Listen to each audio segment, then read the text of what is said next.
Did you watch the Grammys? How about the Super Bowl? Are you into wokeism? Well, I'm not. In fact, for me, it kind of took the sugar off the candy. We have a special guest today who is a country and patriotic rock artist coming to you live from Nashville. Andy Ross, welcome to The Truth. Hey, I'm happy to be here. Always a blessed day when you get to tell the truth. Let's go. I love it. What did you think of the Grammys? Were you inspired? Well, as a music artist, you kind of want to turn in. They make it really hard to turn in. And I did bounce. I did like turn the channel a couple of times, and then curiosity would get a hold of me, and I'd go back. I think I went back and forth 3 times, but the political stance and announcements and what they use that platform for is just it's a little hard to watch. So who do you think is turning the screws? Who pushes that on us? I mean, I shared with you before we started recording that I worked at the Grammys for 10 years, for 10 days every year. I was the oldest PA in America, I'm pretty sure, but I loved it. It was such a wonderful experience. I love music. I got to have a front row seat right there and meet all the artists, and it was just one of the thrills of my lifetime. But I would sit there and I would have a hole in my tongue by the time it was over because I couldn't speak my mind because of all the leftist, democratic, liberal agendas that were pushed on 20 million Americans every year who tuned into the Grammys. I mean, but who's pushing it? Where is it coming from? You're right. It's the people who are tuning in, but I think it's also, I don't know if it's a panel or a board or who's making the decisions and calling the shots for the Grammys and behind the scenes. I'd say the same thing for the Oscars, the same thing for the CMT Awards. But if you don't fall in line to the agenda that they want to put on, you don't get nominated. I mean, you don't get invited. Morgan Wallen didn't go to the CMA, is not invited to the CMA Awards. Lee Brice, 8 number ones, has never been up for Song of the Year. If you're not marching to the beat of the drum of the people who organize these events, and if you're not putting out the same message they're putting out, I don't think you get a balcony seat to those events. I mean, I want to start a conversation in this country, Andy. I've gotten kind of old. I hate to admit it, but I'm 72 years old. That's kind of old. But I've lived a good life and a full life, but I'm still kind of a romantic, and I'm still kind of a idealist. And I want to start a conversation in this country that begins with the question, on what can we agree? I mean, you're a wonderful country music star. I'm told I'm pretty good at interviewing people. We admire football players and basketball players and musicians and politicians, even if we don't necessarily agree with their political views. But why do we spend so much time arguing about things rather than discussing things on which we agree? I think from being out there, I think more of us, even though we have some differences of opinion, some are a little right, some are a little left, I think there are quite a few things that a lot of us do agree upon, but you're never going to hear about it because the left-wing media is putting out such an agenda. I mean, just watch CNN for an hour, the Clinton News Network, and they feed on the very left. They feed on putting out the rightist, extreme right thing that happened that day and feeding it to their audience. And the right wing media is kind of done the same too. So no, there's not a lot of media out there about how a guy that leans a little to the right and a guy that leans a little to the left found 80% common ground. I'll never forget Ronald Reagan used to say when you went in to make a deal, man, if you can get about 70% of what you want, you win. That's a victory. And I apologize if this sounds like self-promotion. I don't want to get into self-promotion, but at American Rebel. Have at it. I want to hear about you. Well, at American Rebel, we introduced America's patriotic, God-fearing, Constitution-loving, national anthem singing, stand your ground beer. And we say that right on the can, Rebel Light. America's patriotic, God-fearing, Constitution-loving, national anthem singing, stand your ground beer. And, we've had this company for 11 years. We introduced the beer a year and a half ago, and you would not believe the messaging I get, the comments I get about this MAGA beer that I put out, about this right wing only beer. And I've said, well, what makes you think that? Why are you kind of coming at me about that? Well, look at the can. I said, yeah, America's patriotic, God-fearing, Constitution-loving, national anthem singing. Why can we not agree on that? Are you telling me? Are you telling me? Yeah. Are you saying that if someone is liberal, that they can't be God-fearing, Constitution-loving, they don't sing the national anthem? And what did I put on the can that offended anyone? But it's so amazing that they get offended by those words. So let's carry that one step further. Let's look at that in reverse, in all fairness and balance. What about the Budweiser can is there not to like? The only thing was when they started putting a trans person on one of their ads, right? So, I mean, you could make the argument in reverse. You could make that argument. And maybe I'm just, one of these guys on the right. I could make the argument for that, but I just don't understand how someone on the left, a liberal person, says, we're patriots. You guys claim to be the patriots, but we're really the patriots. But I'm offended by God-loving, by God-fearing, Constitution-loving, national anthem singing. Those words upset me. How can you claim to be a patriot if those words upset you? I will answer my own question. Okay. There's really nothing too much in common between the Budweiser issue and the American Patriot beer issue. I mean, every living American who wants to live in this country should be willing and able to celebrate America for all of its strengths, including patriotism, standing your ground, and God-fearing. I mean, Constitution and singing the national anthem. Where is your argument? Where is your disagreement with that, Mr. Liberal? I really don't get it. And that's kind of what I'm getting at. I mean, Elian Omar, I mean, do you really hate America? If you really hate America, why did you fake the immigration certificate and marry your brother so he could come here illegally and under false pretenses if you hate America as bad as you seem to? Oh, the list of people that come to this country and then self-proclaim to hate the country and wish it was more like the country they came from, that they've risked, limb and everything, risked all kinds of things to get here. That list is so long you can't see the end of it. I mean, that's wow. Well, how about all the people who gave their lives for our freedoms? Yeah. Do they not have some? Could we not agree that they should be celebrated? Celebrated, honored, respected, and I think that also trickles down to law enforcement, and firefighters, and first responders, and that are doing everything they can to make this the safest place and protect the best country that's ever been. There's just an overwhelming lack of respect for our troops and our firefighters and our police officers that I'll never understand.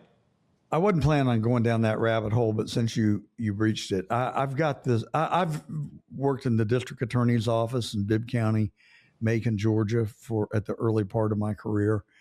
I was a lawyer for 5 years. I worked in the inner city in Atlanta, in the worst zip code in America, trying to rehabilitate a 60 square block area. After the public's attention was drawn to the area, when the Atlanta police went in and shot up a 92-year-old grandmother, Katherine Johnston, who they had concocted a false story about. The story was true. She wasn't the villain, but they were lazy. They performed shoddy police work. Yeah. They got the person wrong, the address wrong. They went into her house at 8 o'clock at night. She lived in fear of being broken into. She lived alone, so she reached for a rusted out pistol. As she was pulling it up, she fired one shot. It went into the ceiling. They pumped her full of 32 rounds of ammunition and then planted marijuana in her basement and said, oh, her grandson was dealing drugs out of the house. That story collapsed pretty quickly because it turned out that he was an all A student and an Eagle Scout. There was also a confidential informant that was put in the back of a police car that night and was told what to say. And he thought he was being set up to take the fall for her murder. And so he somehow got out of the cop car and went to a payphone. It was in 2006. For those of you who are younger, a payphone used to be on the side of the road. You put a quarter in it, you make a phone call. So he called 911 and said, hey, my life is in danger. I want to be put under protective custody. And he told the story. The whole thing broke apart. And the 6 cops are mostly still in prison today. Anyway, my point simply is there are bad cops. Just like there are bad doctors, there are bad lawyers. I'm sorry, there are bad musicians. Well, Bad Bunny comes to mind. Wonder how I thought of that one. But every profession has bad actors. And That's it's true. so simple to paint a big, put them all into the same mosaic and say, well, they're all bad.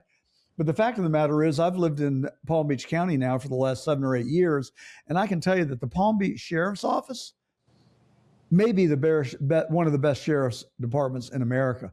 Those officers, every single one of them I have encountered, are as nice and as courteous and as helpful and as polite as you could ask for, and they risk it every day for us. Every day. Every day. Yeah, every day. And it's the environment that they're risking it in today, seems to be a more risky environment than 20 years in past. So it's what I think is amazing is that people right now even sign up for that job. I mean, God bless them for signing up for that job. They know that they're dealing with some reputation issues, like you just mentioned. They know that there's a large percentage of the public that doesn't like them and want them, even patrolling in their neighborhood to try to keep the neighborhood safe.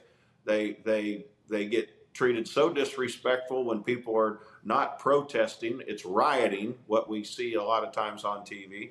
And whether it's ICE agents or whether it's police officers, I mean, I just tip my hat to them for even signing up for that job right now. Well, I 100% agree with you. And I gave, through my charity, the Friends of English Avenue, we gave 2 police officers free rent to move into the worst zip code in America and live there and to become a part of the fabric of the community. And it really did help change things. The police used to not even want to come into that neighborhood. And when they did come, they would treat the complainant as if they were the villain. And so the whole picture was upside down. And then these 2 cops moved into the neighborhood. And when there was a police call anywhere near their house, the whole frickin' precinct showed up to help one of their own.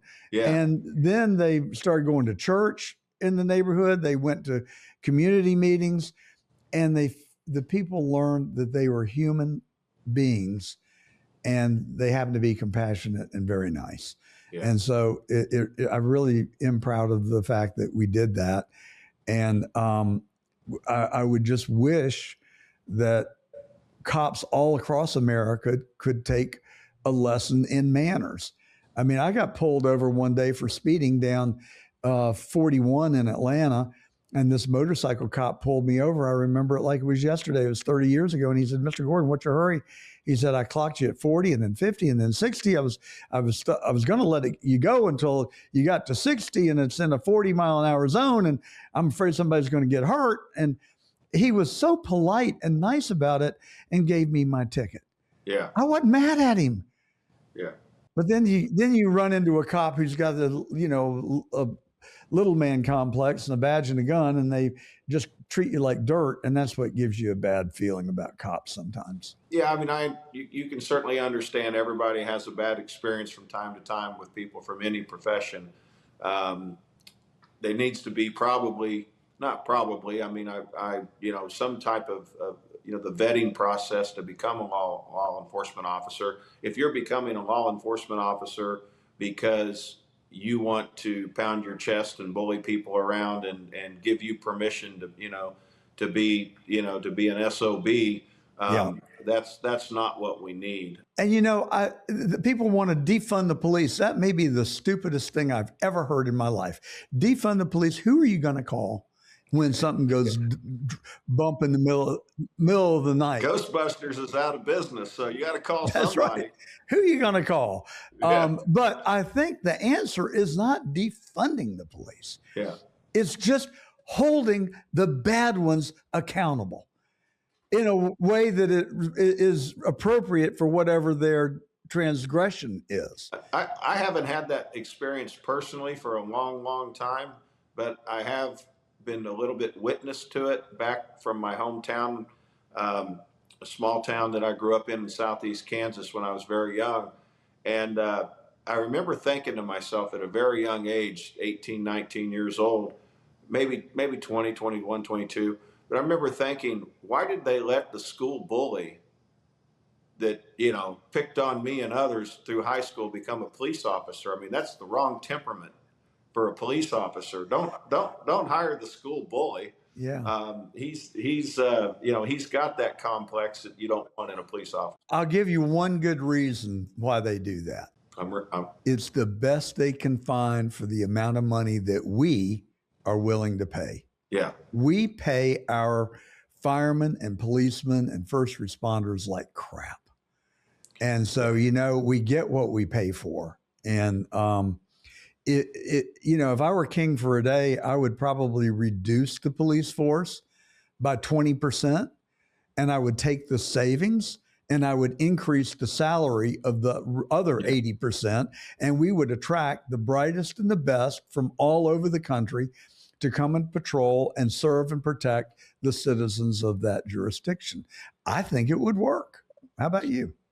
I'm not quite up to school on the budgets of law enforcement, but I do know they're underpaid, and getting them through 20% reduction or any other method that would allow us to hire, as you said, the brightest and the right temperament of person to become a police officer. And public servant comes to mind. As a police officer, it's not just it's not just writing speeding tickets. I mean, there is public service. I mean, I think everybody that becomes a law enforcement officer ought to have to watch a minimum before they take their exam of 6 episodes of Andy Griffith. I think that would help. I totally agree. I yearn for those days. You're not old enough to remember Andy Griffith. Oh, I'm telling you, I am. I'll be. I turned 60 in August. Good Lord, you must not drink. That's all this clean living. You look young. Thank you.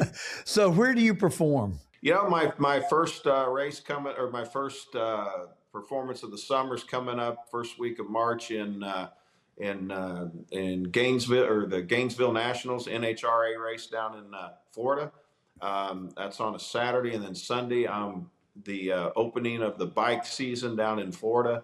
I'm at this large venue outdoor amphitheater called the Twisted Fork,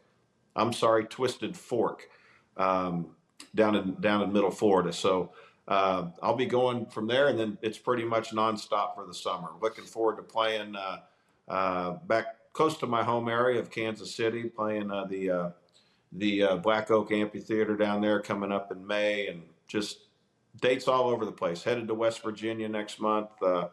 We'll be around, andyross.com. You can check out all of our tour dates and tour schedules, but we'll be out there rocking and preaching. That's for sure. So what's it like as a celebrity and a rock star, or a country and patriotic rock star? But just a little background. I had a TV show for 10 years called Maximum Archery World Tour, and I bow hunted all over the world on outdoor TV, Outdoor Channel, Sportsman's Channel, and I was bow hunting about 7 months a year. You and my buddy Steve Bartkowski. So we bow hunted again. I was in the woods about 7 months a year making this 10-year run TV show, and I thought what would be cool is if I wanted the show to have kind of a rock and roll edge. We filmed a lot of the travel and going in and out of bars and crossing borders, and it was kind of like a reality show meets a hunting show. And I thought, it'd be nice. I can play music if I had some proprietary songs. So I wrote "Gotta Go Hunting Blues," "Hunt Me Down," "Buck of a Lifetime," "Blood Trail on a Whitetail," "Support Your Local Wildlife." And I really did just want these shows for these songs for the purpose of enhancing the show. However, I didn't see iTunes coming, file sharing, the internet blew up, and the next thing I knew, I had music going everywhere, which landed me into a music career. I'm currently recording my 4th record.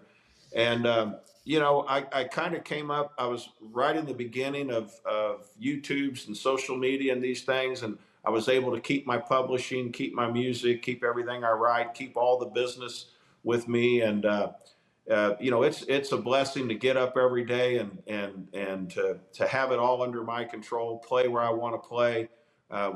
We primarily now are staying in the 18 states that sell and serve our beer at the venues and the races. And so I'm really blessed. I get to pick and choose. The fans are always great. I'm not out there playing the football stadiums, but it's nice to look out and see 1,800, 3,200 people singing to your song. So truly blessed. So you're from Kansas. You live in Nashville. Do you cross paths with Travis Kelce and Taylor Swift? Oddly enough, or coincidentally enough, Taylor's place is in my building. I live in Nashville. We live in the same building. She's not around much, like she used to be, but I've known her for 16 years. She's probably only here once or twice. Her parents will stay here once or twice, but she keeps the place. And if I had to guess, I don't know Taylor's business, so I'm not citing her business here, but if I had to guess, she still keeps the place for tax reasons. We're a tax state, no state tax in Tennessee. I know she's on the East Coast, West Coast a lot. I have met Travis. I wrote a song for Pat Mahomes called "Showtime Strut" when he first came into the league. So I do know him.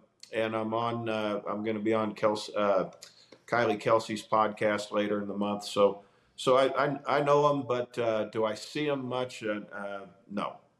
I don't see Taylor. I see her once or twice a year. Well, I met her at the Grammys during my stint there. I've met her 3 or 4 times. She could not be a lovelier, more humble person when you meet her in person. That we didn't have a long exchange, but I high-fived her when she came off the stage after presenting or performing. And she was just wonderful. And she gushed over the fact that she was so well received at the Grammys. She came off the stage and she had tears, not big tears, but little tears coming down her face saying, "They love me. They love me. They stood for me." Politically, I have a lot of, I don't see eye to eye with Taylor on a lot of things. I've never had a political conversation with her, nor do I want to. But all that aside, she's one of the nicest, kindest, humblest people that you could ever, that I've ever been around as far as celebrities go. And I've been around a lot of them. Yeah, I bet. She's as kind to people in this building and really tries to just be one of the people over at, we used to go to South Street and stuff, and she never wanted to be treated any different than just, one of the people in the room. But she's very kind. Yeah. Now, what about Keith Urban? Do you cross paths with him? He's I've met Keith, but I've not really had any conversations with him. He was a frequent performer at the Grammys, so yeah. I saw him every year. He was one of the few that would actually stop and engage. I mean, we actually developed a rapport with one another over 4 or 5 years, and I really enjoyed my chances to interact with him. And I'm just such a huge music fan. It's just a real pleasure, and it was a great experience for me during those years. Well, how do you think? How are we going to get people to get along? How can we bring people together? I really think the people themselves are going to have to decide to do it. I don't think any of when we have political elections cycle after cycle, and they're so far apart and so quick to put down or point out or make their point of views look foolish, and it's just hard to. I mean, it's hard to vote for a president, and then if you end up in that, now you're in that camp, they're in that camp, and I think the people at some point are just going to have to decide that what they really need to do is find more time to hear the truth. Yeah. And make their own decisions and be, and by the way, get back to the good book, love thy neighbor, Bingo. love thy neighbor. No, and here's a big one: don't make false witness. Yes, I agree with you. Well, that's a good place to wrap it up there. And Andy, I really appreciate it. It's been a real privilege and an honor to be with you today. And I appreciate your coming on The Truth. I hope I will get to come and see one of your performances. I mean, I love backstage and free beer, but I'm not saying I don't know what I was thinking, but anyway. Well, you come on back and we'll bring some cameras and we'll just have another great conversation. I'd love to have you anytime. That would be really fun. And Thank you. I'd love to be back on your show anytime. Absolutely. You can count on becoming a regular. I really enjoyed talking to you today, and I really appreciate what you're doing as one person to help save this country. And I mean that sincerely. If there were 300 million Andy Rosses, this country would be a much better place today. And that is the truth. That's very kind. Thank you. God bless you. You bet. Have a good rest of your weekend and break a leg. Thank you.